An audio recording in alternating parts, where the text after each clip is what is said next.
Hello friends, welcome to my channel. This is Aparajita और आज इस वीडियो में हम बात करने वाले हैं डॉक्टर कलाम के बारे में। डॉक्टर कलाम एक ऐसा नाम है जिसे सुनकर सबके चेहरे पर खुशी आ जाती है। मेरे चेहरे पर तो बिल्कुल आ जाती है। अगर मैं दुखी रहूं तो भी मैं खुश हो जाती हूँ। डॉक्टर कलाम एक ऐसी शख्सियत है जिनके बारे में हर किसी को जानना चाहिए, पढ़ना चाहिए। लेकिन आजकल किसी के पास इतना वक्त नहीं कि वो बुक्स पढ़ सके। इसलिए मैं एक सीरीज़ लाई हूँ जिसमें मैं डॉक्टर कलाम की जीवन शैली, उनसे जुड़ी हुई घटनाएं, उनकी आदतों के बारे में आपको बताऊँगी। मुझे पता है कि हर कोई कलाम नहीं बन सकता, लेकिन हम उसे पढ़कर उनकी कुछ आदतों को तो अपना सकते हैं। हम थोड़ा तो कलाम बन सकते हैं। मैंने डॉक्टर कलाम की लिखी हुई कुछ बुक्स पढ़ी है, जिसमें से है wings of fire, indomitable spirit, ignited mind, guiding souls, you are born to blossom और माई जर्नी, टर्निंग पॉइंट और target 3 billion and for your future. और सृजनपाल सिंह द्वारा लिखी हुई एक बुक पढ़ी है, व्हाट कैन आई गिव। तो मैं जो भी घटनाएं, जो भी इंसिडेंट्स बताऊंगी वो इसी बुक से होगी। आपको पता है डॉक्टर कलाम को ना आज़ाद शत्रु कहा जाता था। उनका कोई दुश्मन नहीं था और आपको जानकर हैरानी होगी कि वो कभी किसी की बुराई नहीं करते थे। आप कभी वक्त मिले तो डॉक्टर कलाम का फ्रैंकली स्पीकिंग वाला एपिसोड देखिएगा। वहाँ पर मिस्टर गोस्वामी कोशिश करते रह गए कि वो किसी की बुराई कर दे, पर उन्होंने किसी की बुराई नहीं की। डॉक्टर कलाम कहते थे कि अगर आप किसी का क्रिटिसिज्म करते हो, आप किसी को क्रिटिसाइज करते हो, तो आपका ये रिस्पॉन्सिबिलिटी बनता है कि जब वही व्यक्ति कुछ अच्छा करे तो आप उसको डबल अप्रिशिएट करो। अगर आप किसी को आज क्रिटिसाइज कर रहे हो तो उसके अच्छे पर उसको डबल अप्रिशिएट करो। डॉक्टर कलाम हमेशा ये बात कहते थे। आजकल सब लोग कबीर सिंह के फैन हैं, बिल्कुल वैसे ही वॉलेंटली रिएक्ट करते हैं, गालियाँ देते हैं और सोचते हैं कि हमने बिल्कुल हीरो जैसा काम किया है और हम तो बिल्कुल हीरो हैं। बट हीरो ऐसा नहीं होता। अगर हीरो होता है तो डॉक्टर कलाम के जैसा। डॉक्टर कलाम किसी इंसान को क्या, वो जानवरों को भी रिस्पेक्ट देते थे। डॉक्टर कलाम की ना एक आदत थी कि वो चाहे किसी इंसान को जाने या ना जाने, उनको फेलो कहकर बुलाते थे और वो जानवरों को भी फेलो कहते थे।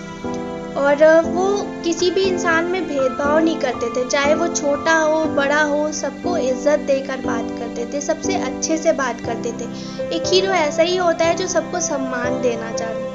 तो डॉक्टर कलाम बिल्कुल वैसे ही थे। तो अब मैं सुनाने जा रही हूँ डॉक्टर कलाम की ज़िंदगी से जुड़ी हुई एक घटना, जो ज़्यादा मोटिवेशनल तो नहीं है पर बहुत क्यूट है और आपके चेहरे पर मुस्कान ज़रूर लाएगी। तो बात ऐसी है कि डॉक्टर कलाम को जाना था NIT राउरकेला और उसके लिए एक दिन पहले उनको जाना था दिल्ली से भुवनेश्वर, जो कि फ़्लाइट से जाना था। और उसके बाद का जो सफ़र था उन्हें हेलीकॉप्टर से तय करना था। तो डॉक्टर कलाम तो भुवनेश्वर पहुंच गए, लेकिन अब क्या था कि क्लाइमेट जो था वो ख़राब हो गया और उसके बाद जो हेलीकॉप्टर वाला सफ़र था ना, वो पॉसिबल नहीं था। लोगों ने डॉक्टर कलाम को आकर बताया कि अब कैसे करेंगे, अब हम लोग को तो पहुंचना है दूसरे दिन।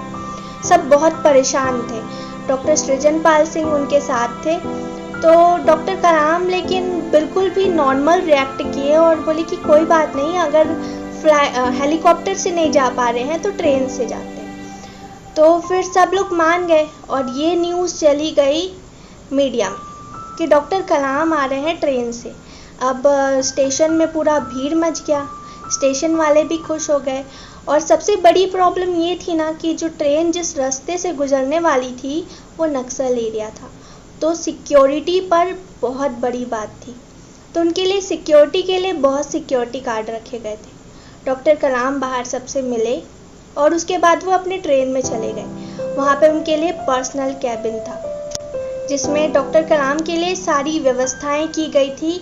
और उसके बाद क्या हुआ कि रात को सब लोग सारी व्यवस्था कर अपने अपने जगह पे चले गए और सिक्योरिटी गार्ड जो थे वो उनके कैबिन के बाहर थे। और रात को क्या हुआ, अचानक कि डॉक्टर कलाम, जिन्हें फेलो कहने की आदत थी, वो बाहर आ गए और बोले कि मेरे कैबिन में एक फेलो है। अब सिक्योरिटी गार्ड लोग हड़बड़ा गए क्योंकि नक्सल एरिया था और फॉर्मर प्रेसिडेंट की सुरक्षा करना उनके लिए बहुत बड़ी बात थी। तो वो जाकर देखे, लेकिन वहाँ उन्हें कोई फेलो नहीं दिखाई दिया और फिर वो एकदम परेशान होकर बाहर आ गए। वो डॉक्टर कलाम से पूछ भी नहीं सकते थे कि कौन सा फेलो, आप किस फेलो की बात कर रहे हो। तो फिर वो फिर से गए और बिस्तर उठाकर देखने लग गए। इतने में सृजनपाल सिंह आए और डॉक्टर कलाम की इस आदत से वे परिचित थे। उन्होंने डॉक्टर कलाम से पूछा कि आप किस फेलो को बोल रहे हो। तो डॉक्टर कलाम ने उन्हें इशारा किया और कहा कि दैट ब्राउन फेलो। तो डॉक्टर सृजनपाल सिंह जो थे वो समझ गए कि ये कॉकरोच की बात कर रहे हैं। डॉक्टर कलाम उन्हें कॉकरोच दिखाया और डॉक्टर कलाम कॉकरोच से बहुत डरते थे। फिर सृजनपाल सिंह जो थे वो सिक्योरिटी गार्ड के पास गए और उनसे कहा कि आप जिस फेलो को तलाश कर रहे हो गन लेकर, वो न्यूज़पेपर से भी मारा जा सकता है। ये सुनकर ना वो सिक्योरिटी गार्ड्स भी मुस्कुरा दिए और डॉक्टर कलाम थोड़े झेप गए। उसके बाद उस कॉकरोच को, जो कि ब्राउन फेलो था, उसे बाहर फेंक दिया गया। डॉक्टर कलाम ने सृजनपाल सिंह से पूछा क्या उसको फेंक दिया गया? तो सृजनपाल सिंह ने उनसे बोला कि हाँ, उसको तो फेंकना ही था, बिना टिकट के जो आ गया था। उसको सुनकर डॉक्टर कलाम मुस्कुरा दिए और अपने कैबिन में चले गए। डॉक्टर कलाम इतने बड़े शख्सियत थे, फिर भी वो हमेशा डाउन टू अर्थ रहे हैं और जिसकी ज़िंदगी को उन्होंने छुआ है उसको बेहतर ही बनाया। डॉक्टर कलाम की ज़िंदगी से जुड़ी हुई और भी घटनाएं मैं आपके लिए लाते रहूँगी। अगर आपको ये वीडियो अच्छा लगा हो तो प्लीज़ शेयर कीजिएगा और मेरे चैनल को सब्सक्राइब करना मत भूलिएगा। Thank you so much.